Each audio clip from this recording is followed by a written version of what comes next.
മാവാം ദൈവമേ വരണേ. പിതാവിൻ്റെയും പുത്രൻ്റെയും പരിശുദ്ധാത്മാവിൻ്റെയും നാമത്തിൽ. മോശ മരിച്ചതിന് ശേഷം ജോഷുവ ഇസ്രായേൽ ജനത്തിൻ്റെ നേതാവായി അവരോധിക്കപ്പെടുകയാണ്. ദൈവമായ കർത്താവ് ജോഷുവയോട് പറയുന്ന പ്രധാനപ്പെട്ട ചില കാര്യങ്ങളുണ്ട്. അതിലേറ്റവും പ്രധാനപ്പെട്ട കാര്യം, ന്യായപ്രമാണ ഗ്രന്ഥം നീ നിന്റെ അധരത്തിൽ സൂക്ഷിച്ചാൽ ഞാൻ പറയുന്ന അനുഗ്രഹങ്ങൾ നിനക്ക് ലഭിക്കും. നിന്നിലൂടെ നിന്റെ ജനത്തിന് ലഭിക്കും. ന്യായപ്രമാണ ഗ്രന്ഥം രാവും പകലും നീ ധ്യാനിക്കണം, നിന്റെ ജനത്തെ പഠിപ്പിക്കണം, നിന്റെ ജീവിതത്തിൽ അത് പ്രാവർത്തികമാക്കണം. നമ്മുടെയൊക്കെ ജീവിതത്തിൽ പരാജയമുണ്ടാകുമോ എന്ന് പേടിക്കുന്ന ഒരു വ്യക്തിയാണോ താങ്കൾ?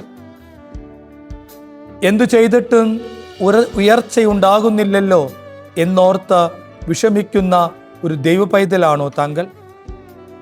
രോഗമാകാം, കുടുംബത്തിലെ പ്രയാസങ്ങളാകാം, പ്രതിസന്ധികളാകാം. ഇങ്ങനെയൊക്കെയുള്ള പലതും നമ്മളെ ഇങ്ങനെ വലയ്ക്കുമ്പോൾ ദൈവത്തിൻ്റെ വചനം പറയുന്നു, ദൈവത്തിൻ്റെ ന്യായപ്രമാണം, ദൈവത്തിൻ്റെ വചനം നീ ധ്യാനിക്കുകയും രാവും പകലും നീ അതിനെക്കുറിച്ച് ചിന്തിക്കുകയും നിന്റെ കുടുംബവും നീയും ദൈവത്തിൻ്റെ വചനം പ്രാവർത്തികമാക്കാനായിട്ട് പരിശ്രമിച്ചാൽ 5 അനുഗ്രഹങ്ങൾ ഞാൻ നിനക്ക് നൽകും. ജോഷുവയിലൂടെ ദൈവമായ കർത്താവ് അന്ന് പറഞ്ഞ ആ 5 അനുഗ്രഹങ്ങൾ ഇന്നും ഒരു ദൈവ പൈതൽ അനുസരിക്കുന്നുവെങ്കിൽ, ധ്യാനിക്കുന്നുവെങ്കിൽ അവന് ലഭിക്കുമെന്നാണ് പറയുന്നത്. ജോഷുവയുടെ പുസ്തകം 1-ാം അധ്യായം 8-ാം വാക്യത്തിലാണ് ദൈവം പറയുന്നത്, ന്യായപ്രമാണ ഗ്രന്ഥം എപ്പോഴും നിന്റെ അധരത്തിലുണ്ടാകണം, അതിൽ എഴുതിയിരിക്കുന്നതെല്ലാം നീ പാലിക്കണം, രാവും പകലും ധ്യാനിക്കണം. ഇങ്ങനെ ചെയ്താൽ 5 വാഗ്ദാനം ദൈവമായ കർത്താവ് നിനക്കും നിന്റെ ജനത്തിനും നൽകുമെന്ന്.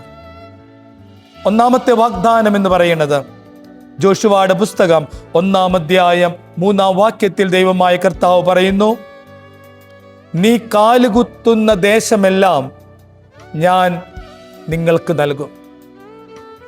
നീ കാലുകുത്തുന്ന ദേശം, നീ ആയിരിക്കുന്നിടങ്ങൾ ഞാൻ നിനക്ക് നൽകുമെന്നാണ് ദൈവം പറയണേ.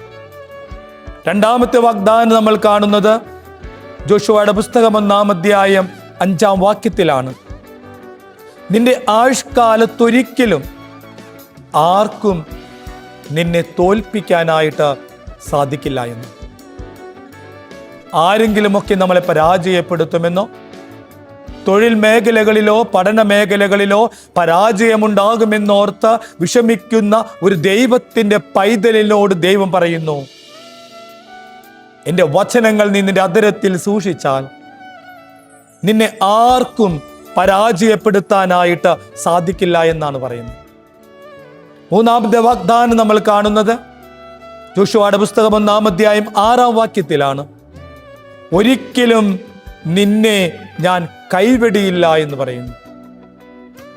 എൻ്റെ പ്രമാണം നീ പാലിച്ചാൽ, നിന്റെ അധരത്തിൽ എൻ്റെ വചനം നീ സൂക്ഷിച്ചാൽ ഒരിക്കലും ഞാൻ നിന്നെ കൈവിടില്ല.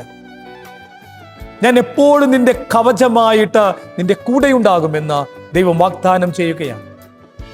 4-ാമത്തെ വാഗ്ദാനം എന്ന് പറയുന്നത് 1-ാം അധ്യായം 7-ാം വാക്യത്തിൽ, നിന്റെ ഉദ്യമങ്ങളിലെല്ലാം നീ വിജയം വരിക്കും. അതാണ് നാമുഖത്തിൽ പറഞ്ഞ്, എന്തെങ്കിലും തുടങ്ങുവാൻ ഭയപ്പെട്ടിരിക്കുന്ന വ്യക്തിയാണോ, എന്തെങ്കിലും ആരംഭിച്ചാൽ പരാജയപ്പെട്ടു പോകുമെന്നോർത്ത് ആകുലപ്പെടുന്നൊരു ദൈവ പൈതലാണോ, പരീക്ഷയിൽ പരാജയപ്പെടുമെന്നോർത്ത് വിഷമിക്കുന്ന ദൈവ പൈതലാണോ, തൊഴിൽ മേഖലയിൽ പരാജയപ്പെടുമെന്നോർത്ത് വിഷമിക്കുന്നൊരു ദൈവ പൈതലാണോ, കുടുംബത്തിൽ കുടുംബജീവിതം പരാജയപ്പെടുമെന്നോർത്ത് വിഷമിക്കുന്നൊരു ദൈവ പൈതലാണോ? അങ്ങനെ ചിന്തിക്കുന്ന മനുഷ്യനോട്, സുഹൃത്തിനോട്, ദൈവ പൈതലിനോട് സ്വർഗം പറയുന്നു, നിന്റെ ഉദ്യമങ്ങളിലെല്ലാം നീ വിജയം വരിക്കും. എപ്പോൾ? ദൈവത്തിന്റെ വചനം നിന്റെ അധരത്തിൽ നീ സൂക്ഷിച്ചാൽ, രാവും പകലും നീ അതിനെക്കുറിച്ച് ധ്യാനിച്ചാൽ. 5-ാമത്തെ വാഗ്ദാനം എന്ന് പറയുന്നത് 1-ാം അധ്യായം 9-ാം വാക്യത്തിലാണ്. ശക്തനും ധീരനുമായിരിക്കുക, ഭയപ്പെടേണ്ട, പരിഭ്രമിക്കേണ്ട എന്ന്. നീ ഒന്നിനെക്കുറിച്ചും ഭയപ്പെടേണ്ട, ഒന്നിനെക്കുറിച്ചും പരിഭ്രമിക്കേണ്ട. നീ ശക്തനായിരിക്കെ. നിന്റെ ദൈവം നിനക്കു വേണ്ടി യുദ്ധം ചെയ്തുകൊള്ളും. നീ ഭയപ്പെടേണ്ട, ഭയപ്പെടേണ്ട ദൈവ പൈതലേ. നിന്റെ ദൈവം നിന്നോട് കൂടെയുണ്ടെന്ന് വചനം പഠിപ്പിക്കുകയാണ്.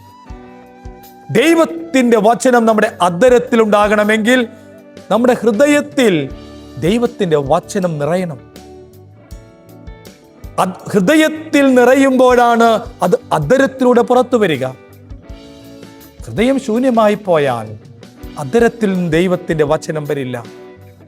ഓരോ ദിവസവും ദൈവത്തിന്റെ വചനം നമ്മൾ വായിക്കുകയും ധ്യാനിക്കുകയും ചെയ്യുമ്പോൾ, അതൊരു ശീലമായിട്ട് മാറുമ്പോൾ വചനം നമ്മുടെ ഹൃദയത്തിൽ നിറയുകയും ഹൃദയത്തിന്റെ നിറവിൽ നിന്നുകൊണ്ട് അധരം സംസാരിക്കും.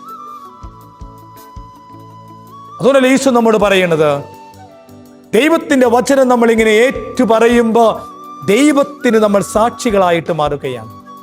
മത്തായി എഴുതിയ സുവിശേഷം 10-ാം അധ്യായം 32-ാം വാക്യത്തിൽ പറയുന്നു, മനുഷ്യരുടെ മുമ്പിൽ നിങ്ങൾ എന്നെ ഏറ്റുപറഞ്ഞാൽ എൻ്റെ സ്വർഗസ്ഥനായ പിതാവിൻ്റെ മുമ്പിൽ ഞാൻ നിങ്ങളെ ഏറ്റുപറയും.